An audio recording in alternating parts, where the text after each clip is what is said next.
Hello YouTube. Today I'll make another video about I'm gonna talk about some of the apps that I recommend from Cydia and some apps that I recommend from the Appstore. And to finish all wrap up at the end of the video, I'm gonna talk about what the new Keynote had to say or what it had to offer. So yeah, let's get started right about now. Alright, so first, we're gonna go ahead and open up YouTube, the YouTube app. This is of course the iPtt 4th gen, and I'm gonna show you one of the things that is compatible.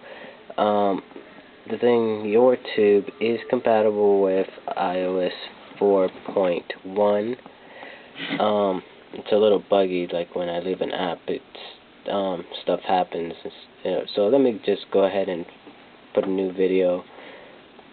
Okay, so there's the new MacBook Air by TYS iPhone Help. And say I want to download the video, I just download. I'll just download the video. It will give me 3 different options. I'm going to choose 720p being the highest resolution. And there it will be downloading. And once it finishes downloading, it will give me the option to actually put it into my video. I mean, not video, but yeah, my video thing.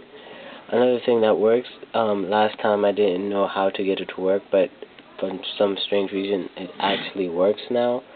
You can see me there. So let me just switch the camera, and now it's gone. That's odd. Well, either way, I don't know, for some reason I got it to actually work, the HDR thing, but it's not there anymore. Don't really know why, but yeah. Oh well. So I don't know about the HDR. Sometimes works, sometimes not. Doesn't. The one I mentioned from my last video. Another thing that works now, or has been updated to 4.1, will be Folder Enhancer. And Folder Enhancer pretty much opens a lot faster than Apple's native thing, and everything works the same except that your folder actually acts like a different page, so you could actually move around, and you could actually make a folder inside that current folder, and you could keep on doing that, so to act as a different page, and then you could actually drag like that, and of course everything works. So let me show you what I mean by that. So yeah, just made a folder, did not mean to do that. So let's put it down there, here. Say I want to have these 2 in my jailbreak folder, which will probably be highly unlikely, but multi-icon mover completely works on it. And then put it back here. Of course, I don't want it there. Of course, everything is compatible. Has a few minor bugs, like leaves one app out, but yeah, so infinite folders pretty much is obsolete, but they will be finding a way to incorporate it in it.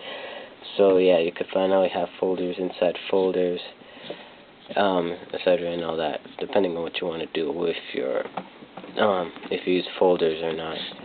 So let's go here. There we are.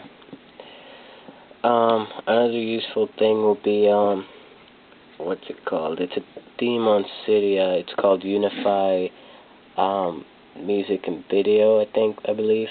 Well, either way, it will unify my music and video app into one iPod app. And as you can see here, there's my Genius, songs, artists, and movies. So yeah, all in one app, and then here I could edit what I want down there. I'm not going to edit that right now.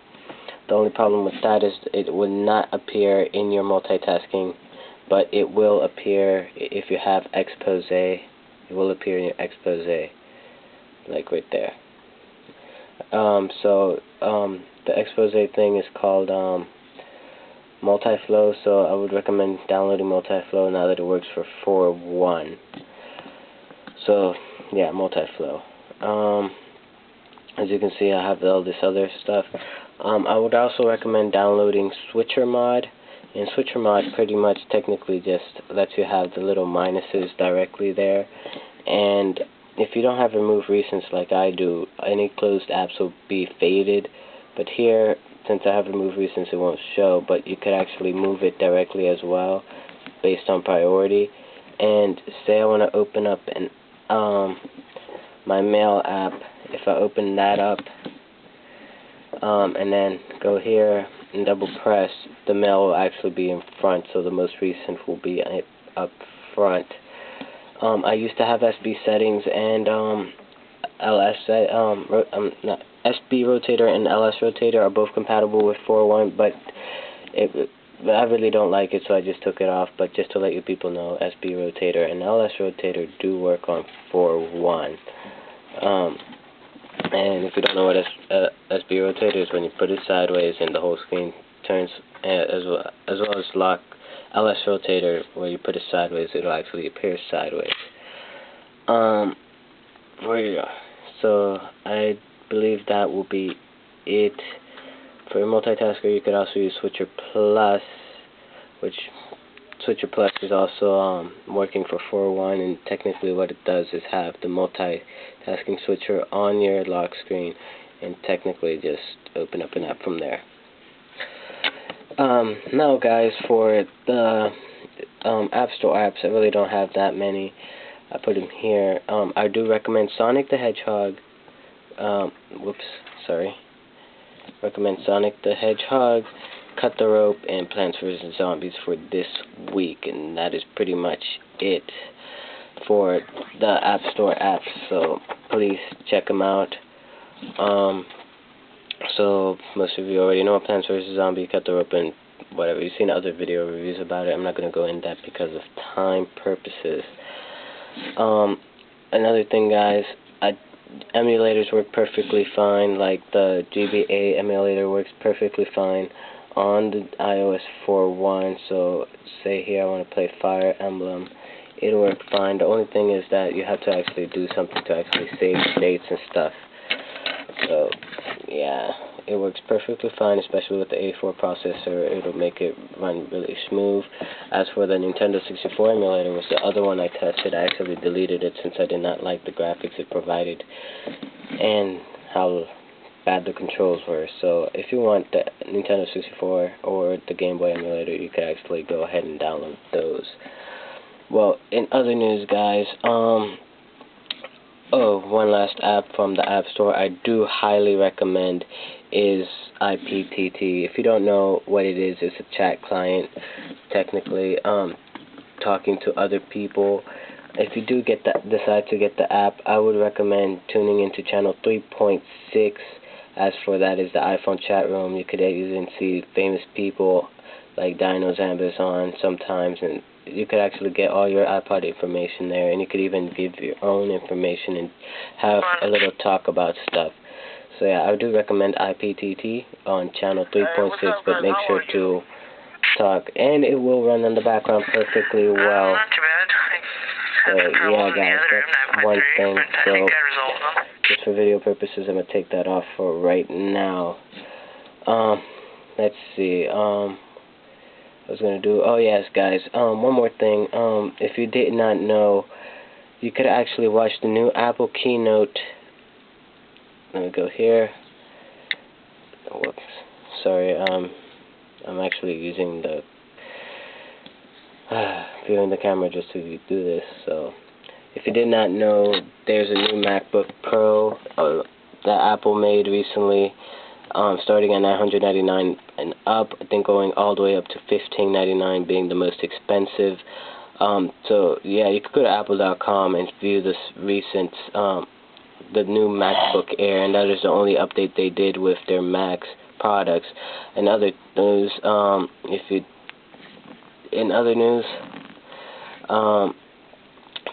they made a keynote about the new MacBook Air. Half of the video was talking about the new iLife, the other half about the new Mac and iOS Lion. Now, what Apple provides is a lot, so I'm not going to explain all that in this video, but you could actually watch the keynote. Watch the keynote right directly on apple.com. So that is one thing.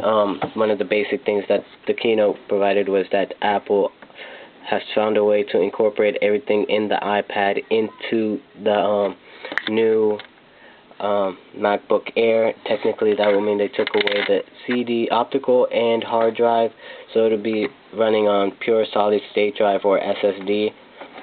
So that's technically flash memory if you did not know, and it'll run with like the highest resolution, full keyboard, a built-in trackpad, at least 7 hours of battery life, 30 hours of standby mode, and things incorporated from the iPad will go into the new MacBook Air, such as not touchscreen but trackpad.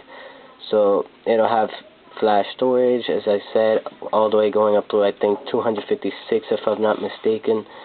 The battery is pretty much 4 different kind of battery cells to keep up with the 7 hours. It will have instant on.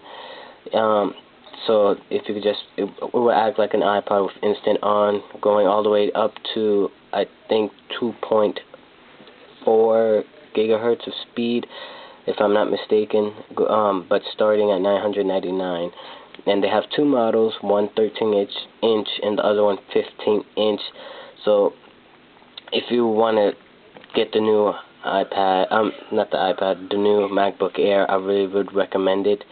OS X line and other news will come out this summer, providing millions of new features, and in 90 days the new Apple Store will come out. So yeah, you should really look up on what's coming on by watching the Keynote directly from Apple.com. So guys, I don't know how much time I have left, but that will be all for today. Please comment, rate, subscribe on this video, or anything like that that you feel comfortable of doing. You could actually FaceTime me at fire.adony at gmail.com. Follow me on Twitter using fire.adony212. And you could also add me on GameCenter with the same username, fire.adony212. I'll be on an iPtt most of the time, every day at random times. So if you see me, my username on iPtt will be adony212. So guys, that's all for today about what Apple had to offer with the Keynote, what will be compatible with 4.1 that I didn't mention on the previous video, and what apps I recommend for this week. So thanks for watching, guys, and so yeah, I guess I'll catch you next time.